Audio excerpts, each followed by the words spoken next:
We're removing this ramp today. End of story. Karen's voice shattered the calm morning air. My hands were shaking. When I looked out the door, I saw a bright orange bulldozer in front of our house, and right in front of it stood my sister Emily in her wheelchair, ready to leave for work. Karen, the HOA president, was waving papers and barking orders at the workers. Neighbors were watching from their windows. But Karen had forgotten something crucial. Emily wasn't just any resident. She was the governor of this state. And this was about to become the biggest mistake of Karen's HOA career. Just a few days earlier, we'd received yet another neon yellow HOA violation notice taped to our front door. It was the 5th one that month. All of them were about Emily's wheelchair ramp. Yes, a ramp. My sister Emily had been in a car accident 6 months ago. Since then, she's been using a wheelchair. But that didn't stop her from getting elected governor and working tirelessly every single day. Our mornings are always the same. Emily gets up at 7 a.m., wheels herself down the ramp, and heads off to the state capitol with her security team. I work from home. But for the past few weeks, our routine has been constantly disrupted. Karen Thompson, the HOA president, has made it her personal mission to harass us over the ramp. That morning, as Emily left for work, I noticed Karen standing across the street with 2 men. She was pointing at the ramp and talking dramatically. One of them was taking notes, the other snapping photos. I had a bad feeling in my gut. But Emily just shook her head and said, "We followed every rule. Don't worry."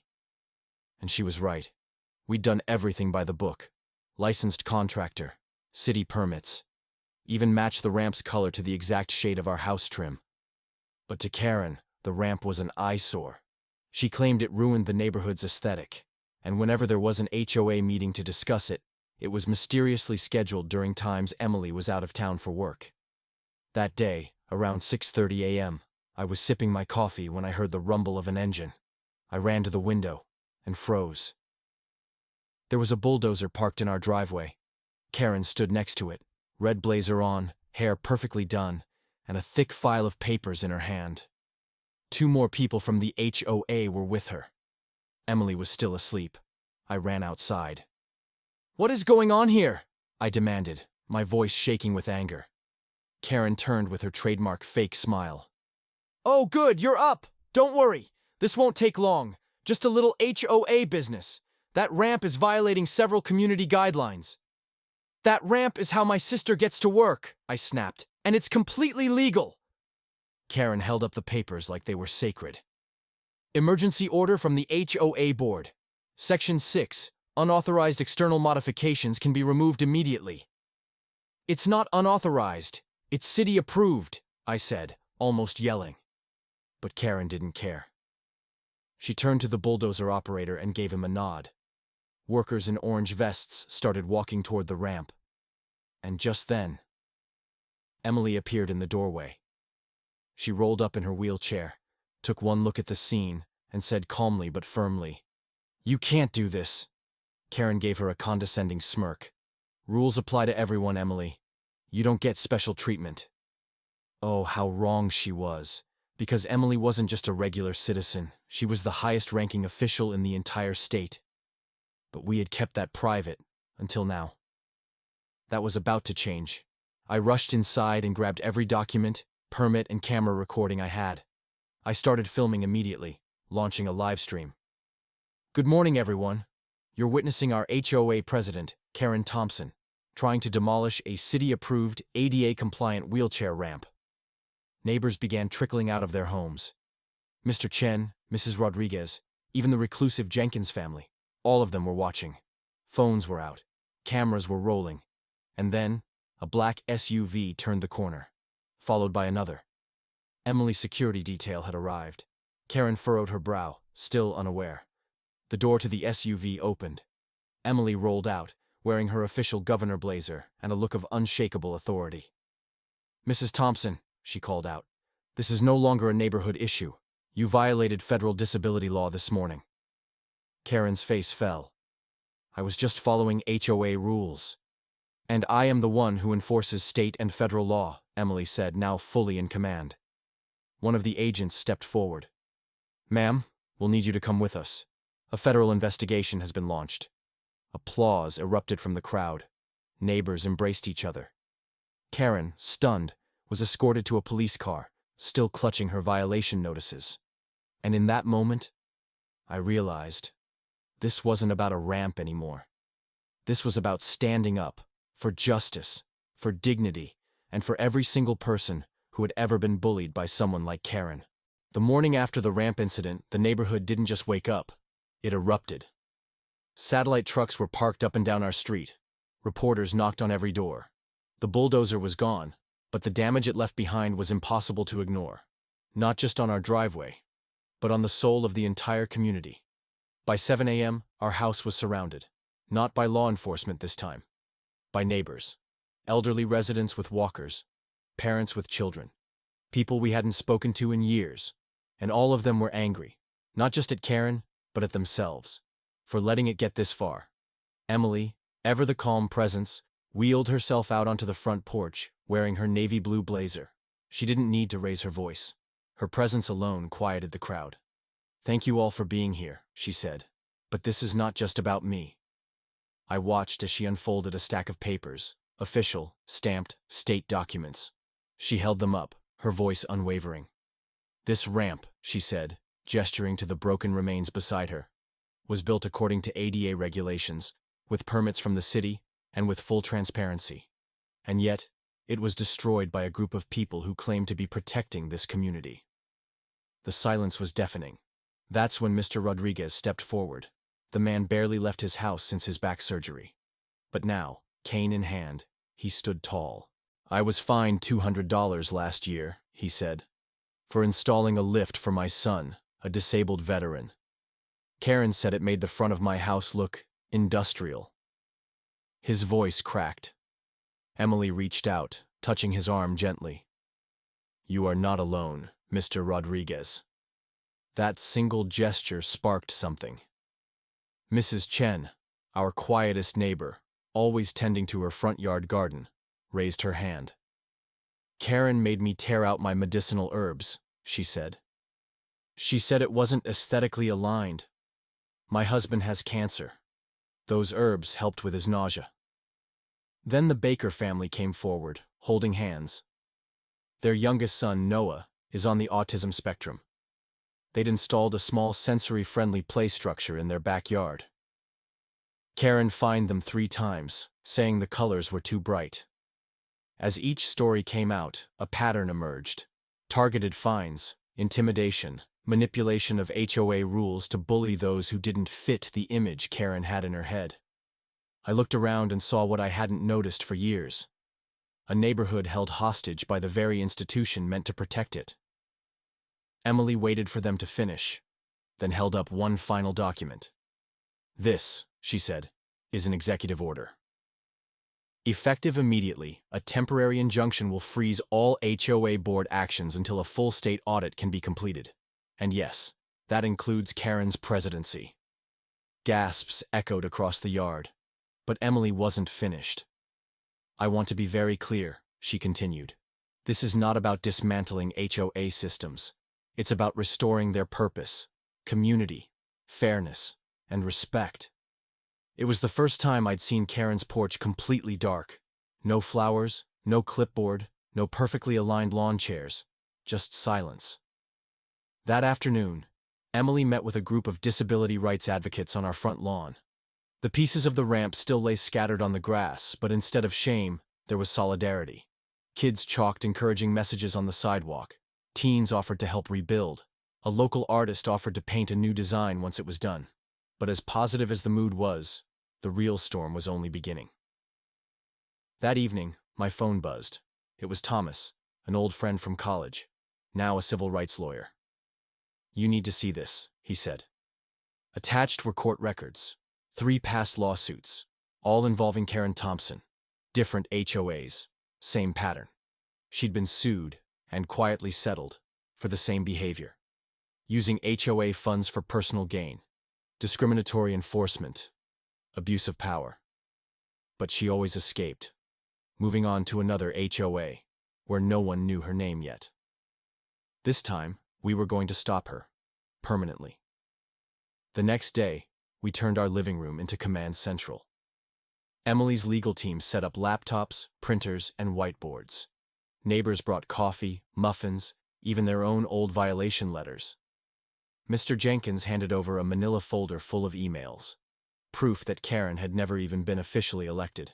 The previous president had moved away, and Karen had simply stepped in and declared herself the authority. By noon, we had a timeline, a paper trail, a web of connections between Karen and several shady contractors she'd hired using HOA funds. But the most explosive discovery came from Mrs. Rodriguez, the quiet powerhouse of our street. She'd found an old email Karen accidentally forwarded, detailing how she planned to change the HOA bylaws to restrict renters and non-white families from moving in. Her words, "We need to maintain neighborhood purity." The room went dead silent. We knew then this wasn't just about ramps or gardens or paint colors. It was about something much darker. Emily looked around at all of us and said, "It's time for change." And we all nodded. Because Karen may have destroyed a ramp, but in doing so, she built something she never saw coming. A united community ready to fight back. The next morning, I woke up to the sound of hammering. At first, I thought it was a neighbor doing some repairs. But as I opened the blinds, my stomach dropped. There she was again. Karen, standing proudly in our front yard, clipboard in hand, pointing at the remains of the wheelchair ramp like it was a fallen enemy in battle. Two men in safety vests were placing orange cones around the debris, and someone had even set up a plastic construction site sign near the driveway. She was turning our home into a public display of HOA power. I rushed out the door, phone in hand, recording. "You can't be serious," I shouted, the rage bubbling inside me. "You're staging a demolition photo shoot now?" Karen turned to face me with that same nauseatingly smug smile. "Just documenting the cleanup process," she said sweetly. "You'll thank me later when your property value improves." "Cleanup," I repeated. "That was a legally constructed ramp. You bulldozed accessibility, Karen." She waved her clipboard like it was a royal decree. "The board approved the removal, and we followed our internal notice process.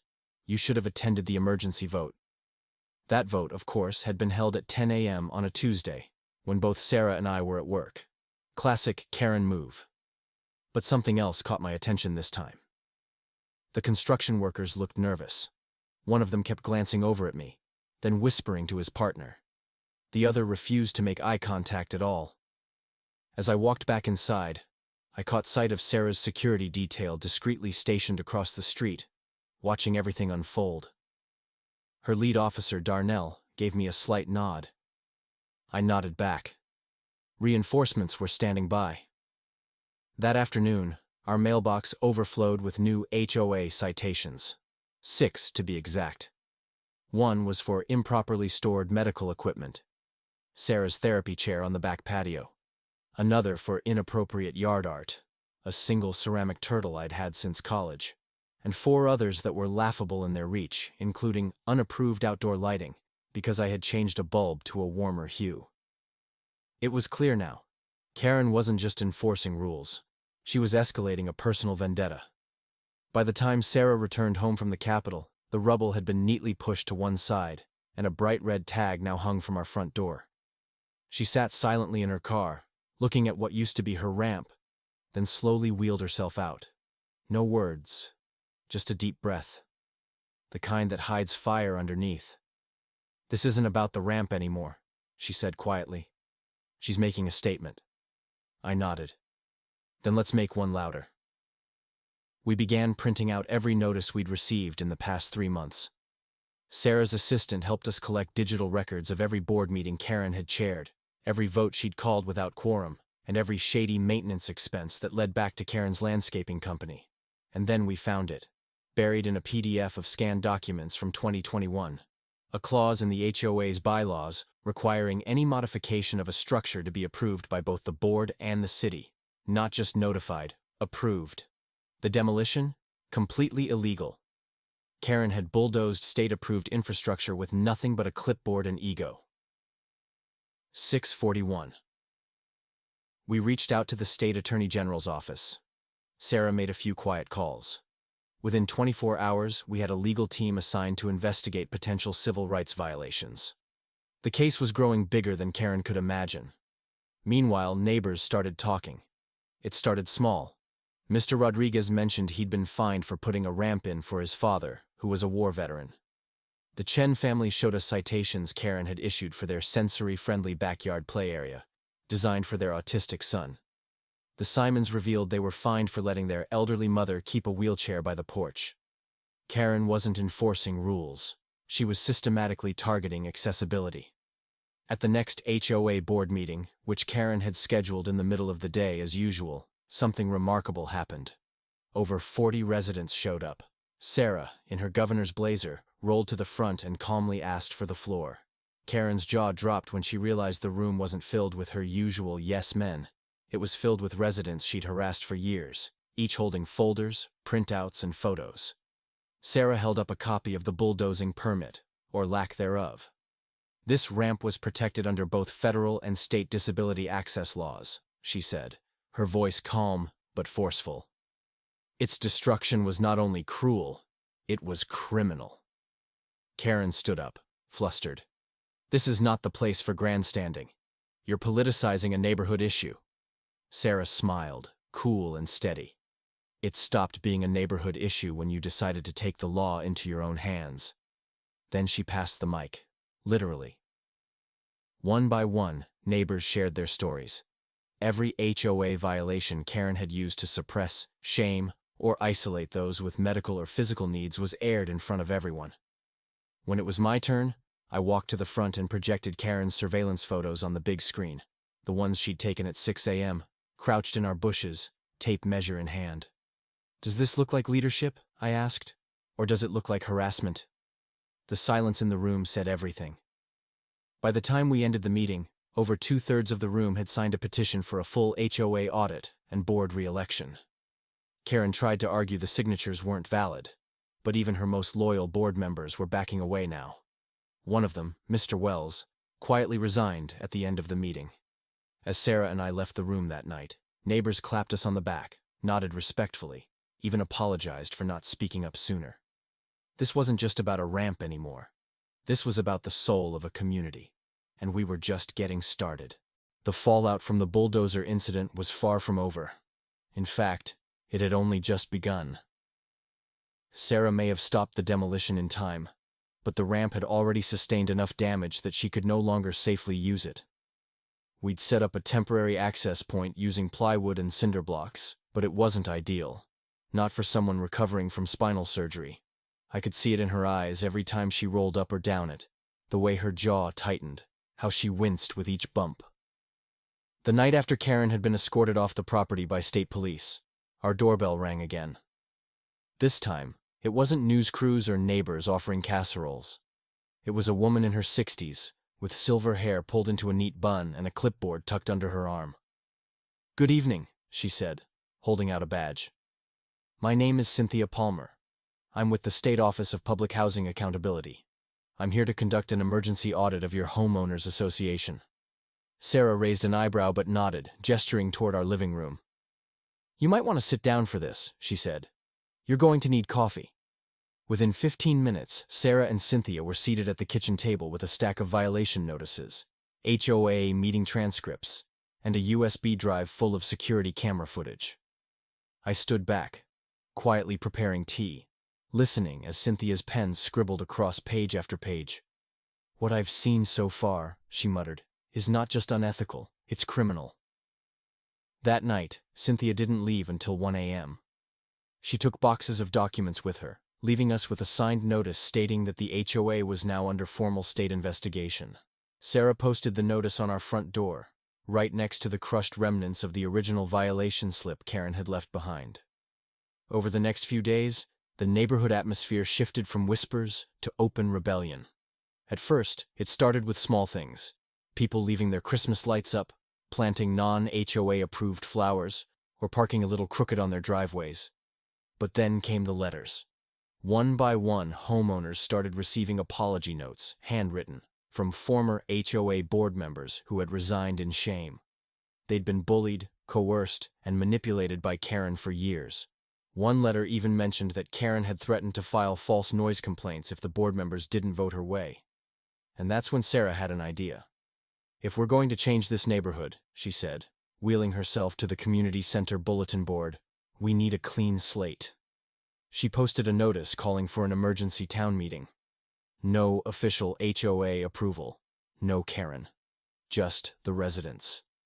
The meeting room was overflowing before we even arrived. Families who had never spoken up before were standing shoulder to shoulder. Young couples, retirees, veterans, and even teenagers who had once been scolded by Karen for riding skateboards too close to her sidewalk. One of them had printed out flyers that said, "No more HOA bullies." Sarah took the mic, her voice clear and calm. "We came to this neighborhood for peace," she began. "For safety. For a sense of community. But what we got was a tyrant hiding behind bylaws." Applause broke out. She continued, revealing the findings from Cynthia Palmer's early audit. Over $30,000 of HOA funds went toward Karen's property enhancement projects. These include her new patio, landscaping upgrades, and even a trip to Hawaii she listed as community research. Gasps. Someone cursed under their breath. "And that bulldozer?" Sarah said, holding up a printed invoice. "Paid for by HOA emergency funds, without a vote." Suddenly, neighbors weren't just angry, they were ready to act. "I move to dissolve the current HOA board," shouted a woman from the back, "effective immediately." "I second that," yelled Mr. Rodriguez. "All in favor?" Sarah asked. A sea of hands shot into the air. With that, it was done. Karen was no longer the HOA president, not that she dared to show up to the meeting. And in her place, a temporary council was formed, consisting of volunteers voted in by the people. Sarah was unanimously elected to lead the transition team. "You're the only one we trust," someone said, and I couldn't agree more. The next few weeks were a whirlwind. Contractors came to repair the ramp, this time for free, funded by donations from the very neighbors Karen had once fined into silence. A mural was painted on the side, featuring the words, "Access is freedom," surrounded by blooming flowers and stars. But the part that hit me the hardest came one evening when Mr. Jenkins, the same man who had once been fined for placing an American flag on his porch out of season, knocked on our door with tears in his eyes. "My grandson is autistic," he said. "Karen threatened to fine us over the sensory lights we installed. But now he feels safe here. Thank you." Sarah hugged him without hesitation. "I didn't do it alone," she said. "We did this together." Still, Karen hadn't disappeared. Word on the street was that she was meeting with lawyers, preparing to sue for defamation. But Sarah was ready. Our legal team had grown, bolstered by pro bono attorneys who believed this case could become the precedent for statewide HOA reform. And then came the email that would take everything to the next level. A national news outlet wanted to feature our neighborhood's transformation. Sarah looked at me after reading it. "We can't say no," she said. "There are people out there who are still suffering in silence. If we stay quiet now, nothing changes." So we said yes. As the camera crews began setting up in our front yard, I took one last look at the newly rebuilt ramp. It wasn't just concrete and railings anymore. It was a symbol, a declaration, a promise that what happened here would never happen again. Not under our watch. The courtroom was dead silent when the judge leaned forward, his voice cutting through the tension like a blade. "Mrs. Thompson," he said, staring at Karen with stern eyes, "the evidence submitted against you is not only substantial, it's staggering." My sister Sarah and I sat side by side at the plaintiff's table, our documents neatly stacked in front of us. For the past 3 weeks, Sarah's legal team had worked around the clock to compile every HOA violation, financial discrepancy, and civil rights infraction Karen had committed over the years. But it wasn't just about us anymore. It was about everyone she had bullied. Sarah had made a promise to our neighbors, and to herself, that this case wouldn't end with just one ramp or one president. This was about setting a precedent. And now, as the trial entered its most critical phase, Karen Thompson was finally beginning to understand the full weight of her actions. Her attorney, An overly confident man in a pinstriped suit kept shuffling papers, clearly stalling. "Your Honor," he stammered, "we would like to file a motion to dismiss all charges regarding financial misconduct, as there is no concrete proof that—" "There are checks," I interrupted, standing up with permission. "Endorsed by Mrs. Thompson herself. HOA funds paid directly to a contracting company she owns." The judge raised an eyebrow. "Is this true, Mrs. Thompson?" Karen didn't speak. Her lips trembled slightly, but she said nothing. "She paid herself to pave her own driveway," I continued, handing the court clerk a copy of the transaction logs. "Listed under community maintenance expenses." The gallery erupted in whispers. Neighbors filled the benches. Some were people Karen had fined for planting garden gnomes or painting their front doors the wrong shade of beige. And now they were watching her squirm. Outside, media vans lined the street. Sarah's position as governor had turned this HOA scandal into a national story. Every night, cable news hosts recounted the saga of the ramp, the bulldozer, the takedown of a corrupt HOA president by a disabled woman who just wanted to live peacefully in her home.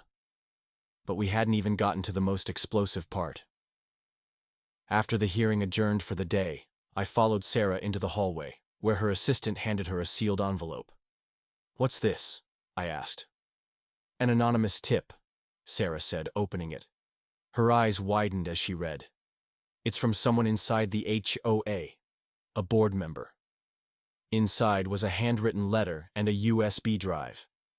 The letter claimed that Karen had been manipulating votes on board resolutions for years, rigging elections, blocking residents she didn't like, and forging signatures. "This is enough for a full criminal investigation," Sarah muttered. We didn't waste time. That night, we met with the State Attorney General's office. They confirmed the authenticity of the documents and launched an immediate audit of Sunny Haven's HOA operations. Meanwhile, word spread like wildfire. Dozens of former residents came forward with their own stories. An elderly veteran said Karen had harassed him until he moved out, citing excessive flag displays. A single mother recounted how her daughter's wheelchair ramp had been denied approval. Twice. Sarah hosted a town hall meeting the next evening. Over 300 residents showed up. "This is more than one ramp," she said, her voice steady despite the fatigue in her eyes. "This is about reclaiming our neighborhoods from those who think power is a weapon." The crowd roared with applause. Many brought photos and documents of their own, and Sarah's team began compiling a class-action lawsuit. Karen, meanwhile, was falling apart. Her once loyal board members were resigning. Her legal defense fund had dried up. And now, investigators were combing through her bank accounts, searching for every cent misused. I returned home late that night to find a letter on our doorstep. It wasn't signed, but I recognized the handwriting. "Karen," it read, "you've destroyed everything I built. I hope you're proud." I looked around our yard. Neighbors had planted flowers where the old ramp had been. Kids played in the street. The community garden Sarah helped fund was thriving. Yes, I thought, I am proud. But we weren't done yet. The state flag fluttered gently outside the packed auditorium as neighbors, reporters, and state officials filed in. Inside, a hush fell over the room as Sarah wheeled herself onto the stage, dressed not in her usual governor's blazer, but in a simple navy sweater. She didn't need titles or podiums today. She had already won. "Before we begin," she said, looking out over the sea of familiar faces, "I want to remind everyone why we're here. Not for revenge, not for publicity, but because we were told to stay quiet, and we didn't." It had been 2 weeks since the final court hearing. Karen Thompson was officially found guilty of financial misconduct, abuse of power, and violating both state and federal housing laws. Her sentence: 6 months of house arrest, the loss of her board position, and full restitution to the community, nearly $300,000. But even more powerful than the legal victory was what came after. The neighborhood had changed. The HOA board was dissolved and restructured with a democratic vote. Sarah and I declined any leadership roles, insisting instead that local residents nominate fair, diverse representatives. Among those elected were Mr. Rodriguez, who once feared speaking up, and Mrs. Chen, whose medical garden had been destroyed under Karen's rule. Their first order of business? Rewriting the bylaws with community input and legal oversight. But it was what the children did that moved me most. They painted murals across the new, rebuilt wheelchair ramp, now named Freedom Walk by unanimous vote. Bright colors, words like respect, access, and dignity. One kid even drew a cartoon Karen being chased by a bulldozer, which made Sarah laugh for the first time in weeks. Despite everything, Sarah never gloated. Instead, she used the momentum to introduce legislation, the Community Fairness Act, that would place new checks on HOA powers across the state. It included mandatory financial transparency, fair elections, and protections for elderly and disabled residents. The bill passed unanimously. The governor from the neighboring state called it a blueprint for modern housing justice. We started getting emails from around the country. Veterans who'd lost their ramps. Families fined for harmless playsets. People who had suffered in silence for years. Inspired by Sarah's story, they were forming their own coalitions, organizing, speaking out. Our story had become something bigger than we imagined. Karen moved out of Sunny Haven 3 days after the verdict. Her home, stripped of its elaborate rose bushes and carefully painted shutters, was now empty. A for sale sign swung weakly in the wind. But we didn't celebrate her departure, we celebrated our growth. The new HOA sent welcome baskets instead of violation letters. They organized a weekend garden swap, helped a family rebuild their porch after storm damage, and even hosted a neighborhood movie night. No one missed the old rules, no one missed the fear. Sarah stood up from her chair on stage, her new physical therapy brace giving her just enough support to walk 3 steps unaided. The crowd burst into applause. "I'm not a hero," she said. "I'm a neighbor, just like all of you. I just wanted to get into my own house without being punished for needing a ramp." She paused, her eyes full of emotion. We showed the country what a neighborhood should be. As the event wrapped up, I stepped outside and looked down the street. Kids were riding bikes again. Someone was barbecuing. Mrs. Jenkins waved from her porch, now decorated however she pleased. A new family pulled into Karen's old driveway. The father got out first, then opened the door for his wife, and an elderly woman in a wheelchair. The ramp they'd installed was beautiful. 5 neighbors walked over immediately to help them unpack. It was poetic. The final letter from the state housing department arrived the next day, officially closing the investigation. Attached was a personal note. What started with one ramp became a movement. Thank you, I hung it on our fridge, next to the photo of Sarah smiling in front of the newly named Freedom Walk. That evening, we sat on the porch with lemonade and no fear. No letters, no fines, just peace. We didn't just defeat Karen. We rebuilt our home, our trust, and our community. And as the sun set over Sunny Haven, we knew this wasn't just the end of a story. It was the beginning of something far greater.